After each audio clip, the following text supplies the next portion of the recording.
ஆக்சுவலாக எனக்கு சந்தோஷம் 100 மடங்கு இருக்குது, 200% பயமும் டென்ஷனும் இருக்குது எனக்கு. எனக்கு தெரியும் தயாரிப்பாளர்னா என்னென்ன ஆகும். நான் ஆக்சுவலாக ஹீரோவை பண்ணும்போது படம் ரிலீஸ் ஆகும்போது ஒரு டென்ஷன் இருக்கும், டைரக்டராக பண்ணும்போது டைரக்ஷன் முடித்த உடனே அந்த எடிட்டிங் ஆரம்பிக்கும் போது டென்ஷன் ஆரம்பிச்சிடும். இது இன்னும் படமே ஆரம்பிக்கல, இப்போ எனக்கு டென்ஷன் இருக்குது. அப்போ ஃபர்ஸ்ட் ஆஃப் ஆல் இந்த பிரபுதேவா ஸ்டுடியோஸ் ஆரம்பிக்கிறதுக்கு முக்கிய காரணமாக கணேஷ் சாருக்கு நான் என்னோட நன்றி தெரிவிச்சுக்கிறேன். Back phone. அப்புறம் ஃபஸ்ட்டு எனக்கு என்னென்ன மைண்டில் வருதோ நான் அப்படியே பேசிடுறேன். எனக்கு எதுவுமே ஸோ ஃபஸ்ட்டு ஆரம்பித்தேன் அப்படின்னு சொன்னோடனே எனக்கு முதல்ல வந்தது ஜெயம் ரவி தான் மைண்டில். அவருக்கு ராஜா கூட பிறந்த அண்ணனாக இருக்கலாம், நான் கூட போகிற கதை அப்படிதான் எனக்கு என்னவோ ஐ மீன் ஜெயம் ரவினா பிடிக்கும், அவரை பிடிக்கும் எனக்கு. அது ஏன் தெரியல. அப்புறமா ரோமியோ ஜூலியட் பார்க்க சொன்னார், நான் பார்த்தேன். எனக்கு ரொம்ப பிடிச்சது படம். நானும் கணேஷ் சார் தான் படம், எனக்கு ரொம்ப பிடிச்சது படம். லக்ஷ்மண் ரொம்ப நல்லா ஒர்க் பண்ணி தான் நான் அவர்கிட்ட சொல்லிட்டேன். நான் அப்போ தான் சொன்னேன், ரவிக்கிட்ட அதுக்கு முன்னாடியே நாங்கள் கதை கேட்டுக்கிட்டு இருக்கோம், நிறைய கதை கேட்டோம். ஆக்சுவலாக ரவி அனுப்பிச்ச ஒரு 4-5 பேர் எனக்கு எல்லா கதையும் பிடிச்சிது, எல்லா கதையும் ரொம்ப பிடிச்சிது, எதுவுமே ரொம்ப நல்லா இருந்துச்சு, ரொம்ப கமர்ஷியலாக இருந்துச்சு. அப்புறமா லக்ஷ்மண் கதை கேட்டோம், இது கமர்ஷியலாக இருக்குது, ஏதோ புதுசாக இருக்குது, அது எனக்கு ரொம்ப பிடிச்சிது. அப்போ ரவிக்கு சொன்னேன். அவர் ஆக்சுவலாக ரவி எனக்கு வந்து கதை லக்ஷ்மண் கதை சொல்கிறதுக்கு முன்னாடியே ஒரே ஒரு பாயிண்ட் மட்டும் சொன்னார், ஒரு லைனில் சொன்னார் ஃபோனில், எனக்கு ரொம்ப பிடிச்சிது ரவி, நான் கதை கேட்குறேன் அப்படின்னு. அப்புறமா கதை கேட்டேன், ரொம்ப புதுசாக இருந்துச்சு, எனக்கு ரொம்ப பிடிச்சிது. அப்படி தான் ஆரம்பிச்சிது. பாபு ப்ரொடியூசராக வராருன்னா வரவேற்கிறது நான் தான் முதல்ல இருக்கேன். எனக்கு ஞாபகம் இருக்கு, ரொம்ப வருஷத்துக்கு முன்னாடி பிரபு என்ன கேட்பார், ஏன் சார் உங்களுக்கு இந்த ப்ரொடக்ஷன் நல்லா அழகாக நடிச்சுட்டு போகலாங்க, டென்ஷன் தான் ஏன் எடுத்து. அப்போல்லாம் பிரபுக்கு சொல்லுவேன், உங்களுக்கு புரியாது பிரபு, நம்ம மாதிரி ஆளுங்க ப்ரொடியூசர்ஸ் ஆகணும்.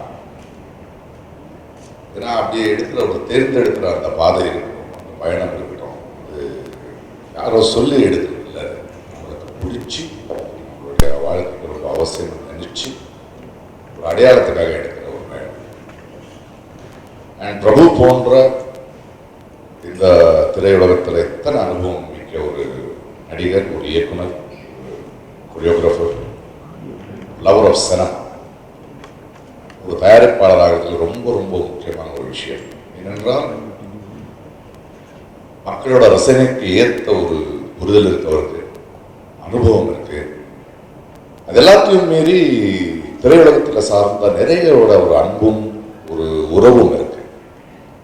ஸோ அவங்க எல்லாரையும் சேர்த்து ஒரு தமிழ் சினிமாவையும் உலக சினிமாவையும் ஒரு நல்ல படைப்புகள், ஒரு நல்ல திசைக்கு கொண்டு போகிற எல்லா பலமும் அவரோட இருக்கு, அவரோட சார்ந்த அவருடைய நண்பர்களுக்கு இருக்கு. அண்ட் இது ரொம்ப நல்ல நாள் தமிழ் சினிமாவுக்கு. He has decided to put in his experience, his maturity, his dreams into production. I welcome you into the team. As a producer is a new role.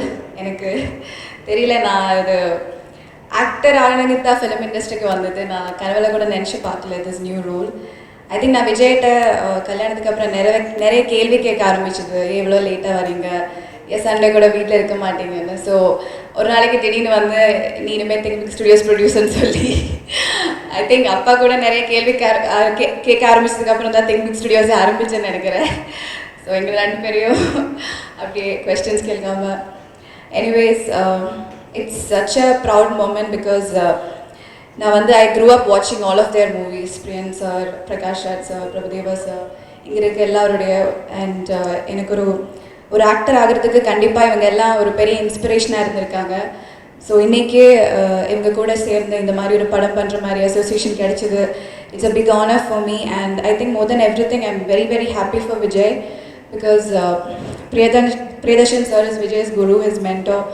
So சாரோட கரியரில் ரொம்ப இம்பார்ட்டண்டான ஒரு மூவி இது. ஸோ அதுக்கு சார் கூட இருந்து இந்த மாதிரி ஒரு பியூட்டிஃபுல் அசோசியேஷன் வந்ததுக்கு it's a big honour for entire family. So happy for you Vijay.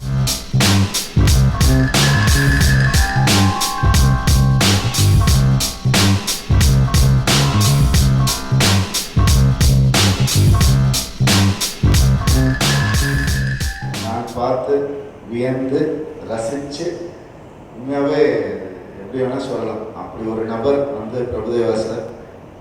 அவர் ஒரு ப்ரொடக்ஷன் ஆரம்பிக்கிறார், பிரபுதேவா ஸ்டுடியோஸ். யாரை வேணால் அவர் கூப்பிட்டுருக்கலாம் நடிக்கிறதுக்கு அவர் கம்பெனியில். பட் என்ன கூப்பிட்ருக்காரு அப்படின்னு சொல்லும் போது இதோட ஒரு பெரிய பெருமை இது வரைக்கும் எனக்கு லைஃப்பில் வந்ததே இல்லை சார். பிரகாஷ் ராஜ் சார் அவர் வந்து எனக்கு ஒரு சினிமா தந்தை மட்டும் இல்லை, அவர் உண்மையாகவே எனக்கு ஒரு ஃபாதர் மாதிரி தான். என்னை எப்பவுமே கைட் பண்ணிக்கிட்டே இருக்கக்கூடிய ஒருத்தர். அந்த கைடன்ஸ் எனக்கு நிறைய விஷயங்கள் கற்றுக் கொடுத்துருக்கு.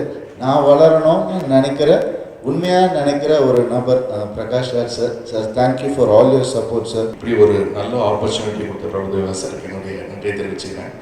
ஏன்னா என்னை வந்து முதல் முறையாக என்னை ஒரு இசையமைப்பாளராக அங்கீகரித்த முதல் நடிகர் அப்போது வந்து ஆக்டர் சார். ஒரு ஃபர்ஸ்ட் ஆக்டர் அப்படின்னு சொன்னால் ஒரு பிரபுதேவா மாஸ்டர் தான். என்னுடைய முதல் திரைப்படம் ஆக்சுவலாக தமிழனுக்கு முன்னாடி காதலே சுவாசன்ற ஒரு திரைப்படம், அது குடிவர்மி மேடம்கான செய்த ஃபர்ஸ்ட் படம். அது இன்றைக்கும் ரிலீஸ் ஆகலை அப்படின்றது வேற கதை. எனக்கே என் மேலே ஒரு நம்பிக்கை வந்து பெருசாக இல்லாத ஒரு சமயத்தில் ஒரு ஒரு பெரிய நடிகர், ஒரு பெரிய மாஸ்டர் அவர் வந்து என் மேலே நம்பிக்கை வச்சு சொன்ன வார்த்தைகள் வந்து இன்னும் என் காதில் இருக்குது சார். Thank you so much. அங்கே தான் ஆரம்பிச்சது, அங்கே தான் நீங்கள் வந்து கீழே ஸ்டார்ட் பண்ணி விட்டுருக்கீங்க. இவ்வளோ தூரம் வந்திருக்கேன் sir. Thank you so much. Thank you. Prabhudeva ஸ்டுடியோஸ்ன்ற இந்த லோகோ ரொம்ப அழகாக வடிவமைச்சிருக்காங்க. இந்த டிசைனே வந்து ரொம்ப அழகாக இருக்குது. இதை பார்க்கும்போது இதில் இருக்கிற கிளாஸ், இதில் இருக்கிற எனர்ஜி, இதில் இருக்கிற அந்த ஒரு சிம்பிளிசிட்டி, இது எல்லாமே அவரோட ஒவ்வொரு படங்களுக்கும் ட்ரான்ஸ்ஃபர் ஆகும்னு நான் நினைக்கிறேன். நன்றி, வாழ்த்துக்கள்.